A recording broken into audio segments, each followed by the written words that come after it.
Здравствуйте, уважаемые товарищи! Сегодня мы продолжаем свой цикл передач о героическом эпосе «Манас». В предыдущих передачах я рассказывал о том, как я написал пятитомный роман на основе варианта Сагынбая Оразбака. Вот вы видите на своих интернет-каналах, видео, вот эти книги, они написаны на кыргызском языке. Затем я их всех провел через экспертизу Министерства образования и науки Кыргызской Республики. Они рекомендованы в качестве учебного материала для средних школ для изучения эпоса Манас. Затем я эти же книги полностью перевел на русский язык, и также они у меня полностью включены также в школьную программу.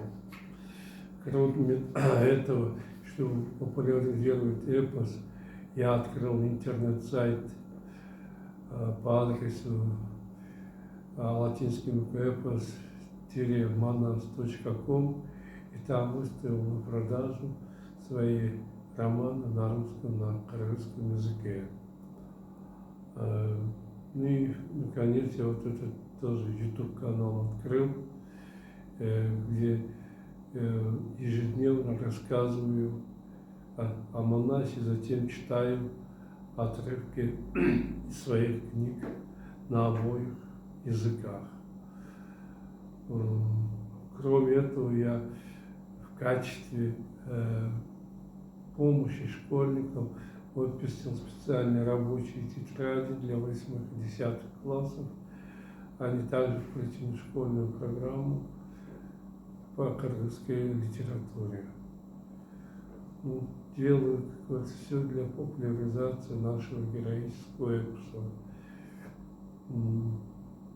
А теперь я продолжу чтение своего романа.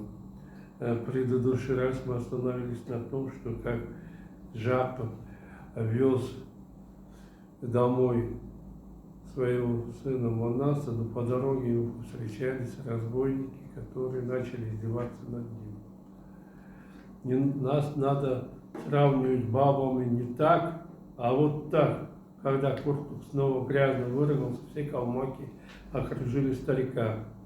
Манас понял, что они собираются избить почтенного человека. Чтобы вызвать Жакова из беды, он вырвал из руки Маны крючину, сделанную из молодой березы.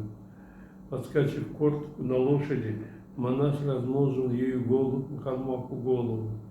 Из разбитой башки Куртука наконец уключен медленно потекло белое вещество мозга. Упав с лошади на землю, не сказав ни слова, калмак испустил дух. При виде такого унижения лица остальных калмаков позеленели от злости. «Эй, братья!» — крикнул один из товарищей. Сын Жакова взял укрученный и разбил голову главаря. «Схватим этого мальчика, наденем на него кандалы, не оставим Жаков ни перышка и ограбим». После этого оставшиеся в живых 9 калмаков бросились на Манаса. Когда к нему подскочил среднего роста желтый со шрамом на лице калмак, Манас ударил его укрученный и свалил с лошади. Вслед за ним к нему подскочил толстый смуглый калмак. Мальчик его ударил укрученный, отчего тот также слетел с коня. Испуганные тем, что мгновенно лишились 3 товарищей, калмаки повернули лошадей и бросились бежать через поле. Манас и 6 конюхов Жаков погнали за ними. Старик, до сих пор не понявший, что происходит, удивленно взиравший на происходящее, после побега калмаков, наконец пришел в себя. «Господи, помилуй меня!» — перепугался не на шутку он. «Мой сын не одного, а 3 калмаков повалил с лошади. Если они ранены или погибли, калмаки живем сдерут с меня шкуру. Пока никто не узнал об этом, остановлю побыстрее сына и убегу в Аил. Не обращая внимания на текущий его головы кровь, Жак помчался за монахом на лошади. «Эй, сынок, остановись!» — стал кричать он, когда вдали увидел силуэт сына. «Постой, большой идиот!» Услышав голос отца, монах остановился. Его примеру последовали остальные конюхи. Воспользовавшись этим, калмыки еще быстрее поскакали вперед. Перевалив через крутой перевал, они благополучно добрались до своего аила. С окровавленным лицом Жак подскакал к бледному монаху, еще не остывшему от азарта погони, и схватил за поводья его коня. «Милый сынок, не действуй опрометчиво, тяжело дыша», — сказал старик сыну. «Почему? Человек мечтает о тысячах вещах, а делает только одно, сынок. Здесь нет дорогого твоего кыргызского народа. Сейчас тебе не время показывать свои уды. Ты еще не окреп. Ради многочисленные айраты и калмаки оставят тебя в живых на твоей проступке. Может, выколют мои черные глаза, поймают твоего старого отца неверного и зарежут». Прослезился от жалости к себе Жак. «С какой стати они вас должны зарезать, отец?» — удивился монах. «С какой стати?» — спрашивает еще этот негодник. Разозленный Жак стал утирать белым платочком кровь на лице. «Сынок, ты забыл свои проделки? Сначала ты зарезал главаря калмак и накликал на меня беду, а тем убил еще двоих из них. Поехали обратно, посмотрим, как поведут себя калмаки. Если захотят, дадим им выкуп». «Эй, отец, чего ты понапрасну трясешь от страха?» — недовольно произнес монах. «И вообще, скажи, что это выкуп?» «Выкуп — это когда берут скот», — сердито ответил Жак. «Если калмаки не согласятся его взять, бедная кыргыз подвергнется грабежу. А в конце жеребенка убьют тебя и выколют глаза». «Не горюйте», — твердо сказал монах отцу. «Мы ничего не должны давать калмакам. Чем больше будем бояться, тем больше они будут лютовать». «Сынок, хотя ты так говоришь, их гораздо больше нас», — горестно вздохнул Жак. «Мы не сможем одолеть калмаков в открытом бою». «Нет, отец, если будем едины, никому не дадим спуска». «Это правда, сынок. Единый народ все победит, но теперь поздно о чем-то говорить. Видимо, такова была судьба погибшего калмака. Пошли, погоним обратно лошадей и возвратимся домой. Что предназначено Богом, то и увидим, сынок». Тяжело вздохнул старик, медленно поехал в сторону своих табунов. Когда ехали домой, увидев, что Жак очень расстроен, монах почувствовал себя весьма неловко. «Папа, — сказал он, — не переживай так от того, что какой-то калмак умер. Ты лучше ответь мне на такой вопрос. По словам имама, такое большое количество лошадей принадлежит нам. Это правда?» «Правда. Их число достигло 40 тысяч. То, что ты меня остановил, когда я хотел уничтожить калмаков, это означает, что ты урезал мою долю.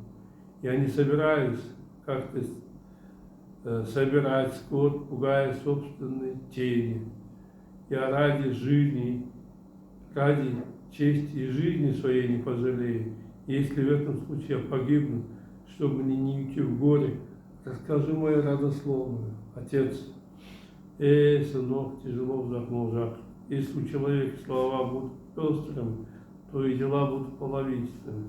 До сих пор я считал тебя маленьким, ничего не говорил тебе, но теперь я расскажу обо всем. Говори, отец, слушай мои слова, сынок. Прежде всего надо сказать, что твое имя не Большой идет, а Манас. «Манас?» — удивился мать. «Почему тогда меня называли большим идиотом? Чтобы спасти тебя. Ты непростой мальчик, ты дан Богом, чтобы в будущем объединить разрозненных сейчас кыргызов, истребить врагов и защитить нашу честь». «В самом деле?» — не поверил монах. «Папа, а вы не путаете меня с кем-то другим?» «Сынок, я понимаю, что ты не веришь», — ласково улыбнулся Жак, — «но я говорю правду. До того, как ты родился, провинциальный калмак по имени Ирак-Буду Из священной книги Стерлаб узнал о том, что в Кыргызах родится мальчик по имени Безин и завоюет все землю до Бежина. Когда прорицатель об этом сообщил хану Китая и Санкану, он приказал найти тебя и убить, поэтому мы изменили тебе имя. Манас, не зная, верит или нет, что был смятение духа. Отец, сказал он, как вы узнали, что я тот самый Манас? Может быть, я совсем другой человек? В священной книге было написано, что у новорожденного ребенка на ладони будет надпись Манас. Когда ты родился, мы в твоей правой ладони увидели такую надпись, узнали, кто ты такой. У меня сейчас ее нет, показал правую ладонь Манас. Что вы на это скажете? Через несколько дней после рождения эта надпись исчезла, сынок. А что было потом? Как бы до настоящего времени смогли спасти меня от калмаков? Неужели они потом не искали мальчика по имени Манас? Как же они не будут искать своего врага, сынок? Прыснул Жаков. Очень искали, но мы изо всех сил укрывали тебя. Когда монахи и другие проверяющие калмак приходили в наш аил, мы тебя прятали, а их поили вдоволь водки, давали кучу денег, отправляли во своясь. Все понятно, отец. Теперь расскажи мою родословную, попросил Манас. Ладно, сынок, что скажет, виноват, не скажет, останется в огорчении. Чтобы потом не жалеть, расскажу тебе все. Твое племя, кыргыз, мы народ, потерявший свою родину. И Жаков рассказал сыну о всех печальных событиях, которые пришлось пережить кыргызам. У Манаса, слушавшего его, иногда бледнее, иногда краснее, иногда волнуясь, иногда тушуясь, от огорчения сжалось сердце. Оказывается, нас здесь очень мало, подумал мальчик.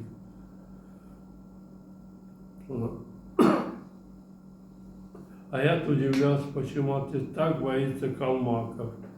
Бедные кыргызначи потерпели от поражений и немало натерпелись от них горя. Я, не зная этого, убил калмака и сделал дело дьявола. Эх, куда же подевались те 40 витязей, которые превращались в волков? Если бы они были рядом, я не побоялся ни калмаков, ни китайцев и разгромил всех.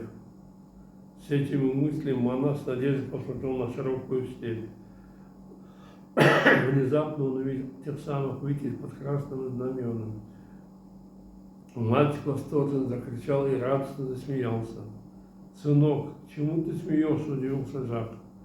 «Вокруг вроде никого нет, чтобы ржать. Или ты радуешься тому, что огорчил меня, зарезав калмака?»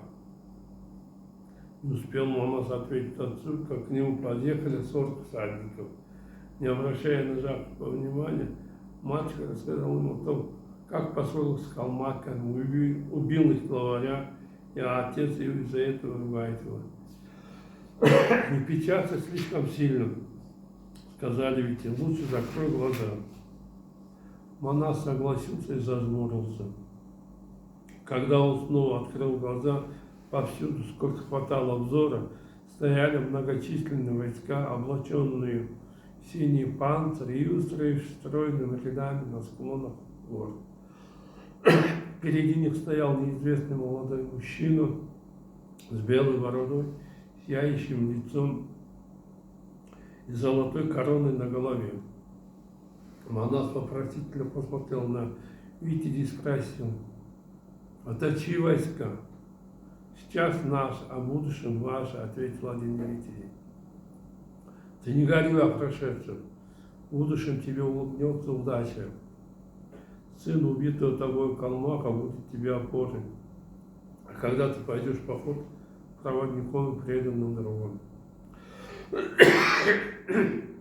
Обрадованный этими словами, Манас задал еще один вопрос. «Кто стоит во главе рати?» «Это сын твоего дяди Бая, 15-летний Бакая. А теперь снова закрой и открой глаза», — сказали витязи. Манас послушно исполнил приказ, но, открыв глаза, обнаружил, что и отец 40 витязей пропали, а сам он стоит один-одинешенек в чистом поле.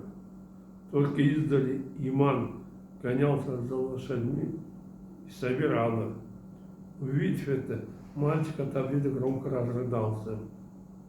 «Бедная моя головушка!» — стал причитать Манас. «Оказывается, я видел 40 витязей не наяву, а во сне. Отец также бросил меня. Что я такое ему сделал, что он оставил меня одного? Если отец разозлился за то, что я убил калмака, ладно, я сделаю так, как он хочет. Я отдам весь табун калмакам». Когда Манас так горевал, к нему на лошади подъехал Иман. Мальчик смутился, отвернулся от него. Незаметно вытерев слезы, Манас снова повернулся к нему. «Дядя Иман, гони лошадей и иди вместе со мной», — приказал мальчик. «Куда?» — удивленно спросил конюх. «Воил погибшего калмака. Мы им в качестве выкупа отдали всех коней». «Что ты говоришь?» — изумился Иван. «Ты убил Кортука, а теперь, как не смехаясь и злорадствуя, хочешь поехать в Воил?» «Да», — хмуро ответил Манас. Увидев решительный вид мальчика, Иман стал упрашивать его. Да, сынок, не накликай беду. Ты сейчас проявляешь чересчур большую смелость. Но если калмаки навалят на тебя, ты пропадешь. Не болтай много и делай то, что я говорю», — резко ответил Манас Иману и сурово посмотрел на него. Поняв, что при невыполнении приказа муж продать конюх, поневоле погнал табун в сторону аила калмаков. Манас ошибся, считая, что Жак просто так оставил одного в голой степи. После того, как он сказал мальчика о его родословной, Манас стал с кем-то разговаривать и нести всякую чушь. В конце концов он, бросив клич «Кыргыз», вскочил на серого гнедого коня, поскакал в сторону гор. «Ой, что случилось с моим сыном?» — пришел неописуемый муж Жак. Видимо, ему на шею сел дьявол, и он сошел с ума. Испуганный старик на лошади погнался за сыном. Но сколько он ни кричал, ни орал, Манас не послушался его и ускакал, куда глаза глядят. Не догнав сына, уставший Жак вечером поневоле возвратился в Аил.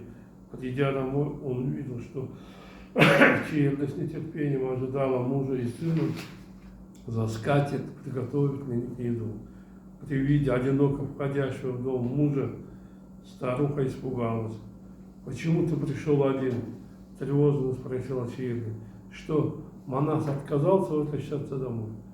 Не сразу ответил на вопрос старухи. Жак уселся на красный тюфяк и выпил 20 глотка кумыса из зеленой чашки, стоявшей на белоснежной скатерти.